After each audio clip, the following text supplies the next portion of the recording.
Hello and welcome back to Newsmax Now. I'm John Bachman. We've been covering the takedown of Qasem Soleimani, and we showed you video of tens of thousands of people in the streets of Tehran said to be mourning their fallen hero. Meantime, 50 people were killed and more than 200 injured during a stampede at that funeral. Now, again, this is just one of the consequences of this. We've seen these people in the streets here, but what is really going on in the streets of Tehran? An op-ed in the Washington Post says, "Don't be fooled." Amir Ali Nejad, an Iranian national, a journalist living in the U.S., says this is all fake news, these funeral processions that we're seeing. She maintains contact with fellow Iranians back home, and she says this, quote, "Some Iranians have compared the funeral services of Soleimani to those held for Nazi leader Reinhard Heydrich, the butcher of Prague, killed by Allied agents during World War II. Soleimani has killed thousands, many students and pro-democracy protesters in Iran and elsewhere. He was not beloved by all." For a look at the Iranian propaganda machine inside the country and out, let's bring in our panel for this. Ambassador James Woolsey and Amir Fkhravar, Iranian National Senate Chairman, the Iranian National Congress. Jim, Amir, great to have you back with us. Good to be. Thank you, John. All right, so Amir, Ali Nejad says this is all an illusion, what we've seen. The Iranian state media is pushing out this narrative, millions of people in the street mourning their lion-hearted hero. But what really is the truth? What is the breakdown among the Iranian population? What percentage, hates Qasem Soleimani, and they hate the regime? Well, they have a word, I won't say just right, tashia, which means lying to infidels, and it's sort of recommended. I think this is like disinformation, which the Russians call their big, very long-term lies. This is entirely false.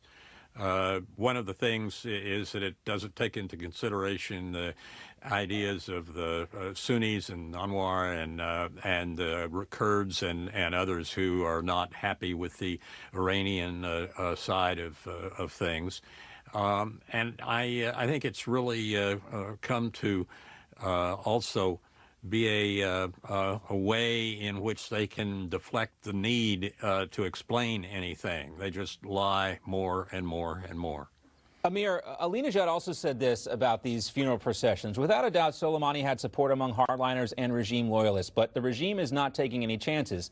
In the city of Aves, there were large numbers of people who turned out to mourn Soleimani. The government also forced students and officials to attend. They provided free transportation and ordered shops to be shut down. What do you think the attendance of the funeral would have been had the government not forced people to go? Well, probably 10 people could go there, his family members and Supreme Leader all crying together.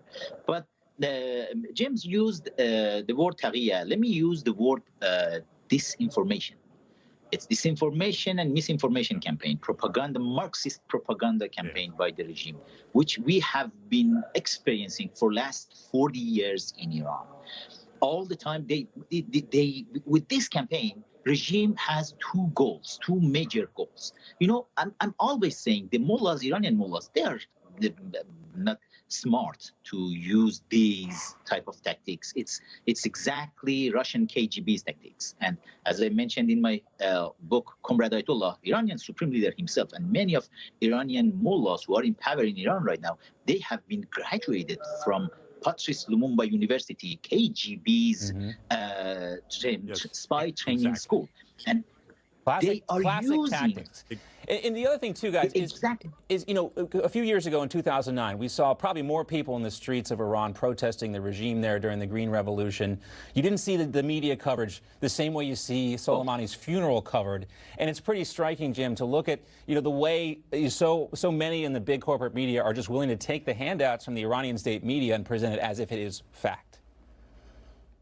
Amazing. They are in a number of cases, the mainline media and some of the corporations that are working together with China and other countries trying to get around American sanctions and restrictions.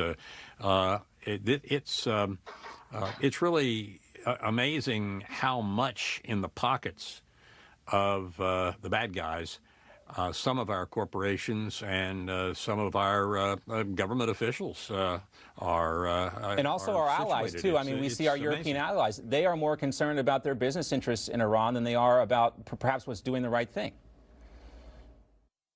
Well, they've been reading biographies of Neville Chamberlain and got mixed up. Instead of not acting like Neville Chamberlain, they thought they're supposed to act like Neville Chamberlain. Yeah, there was one striking image too, Amir, just as we wrap up here, wanted to get your take on this.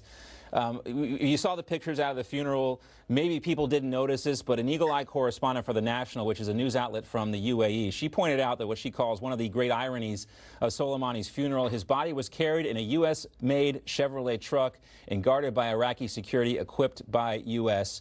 This is the crowd's called America the Great Satan. I mean, irony is maybe not strong enough of a word there, Amir, when you look at this aspect of it.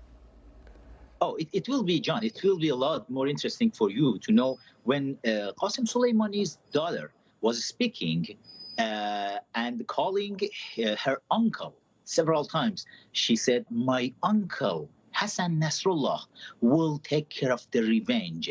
My uncle Bashar Assad will take care of the revenge. My uncle Ismail Haniyeh will take care of the revenge." It's interesting. All of her uncles are not Iranians. All are the terrorists all around the world. But you mentioned something about that's very interesting.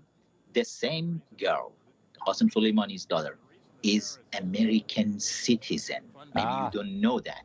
No, but a lot of I did not know that. The terrorists are funded so well around the world is that the United States has given unmarked $100 bills in many suitcases in response to the nuclear deal. 150 million, was it? Billion. Anyway. Billion, 150 billion, 1.8 billion in cash. Yeah, and we know the Iranian people, they wanted that money spent on domestic issues. It was spent on terrorism instead, and that's why we saw a lot of these anti-Iranian protests. And John, real quickly, Amir, before we have to go. Let me mention 2,500 green cards.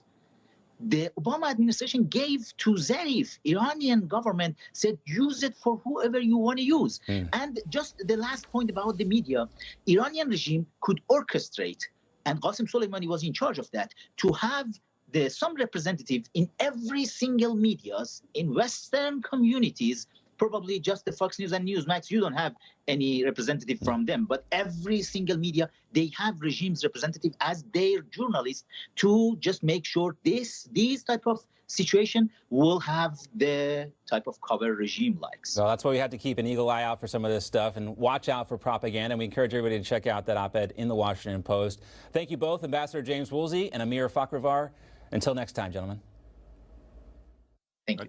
All right, stay with us. More Newsmax now, right after this.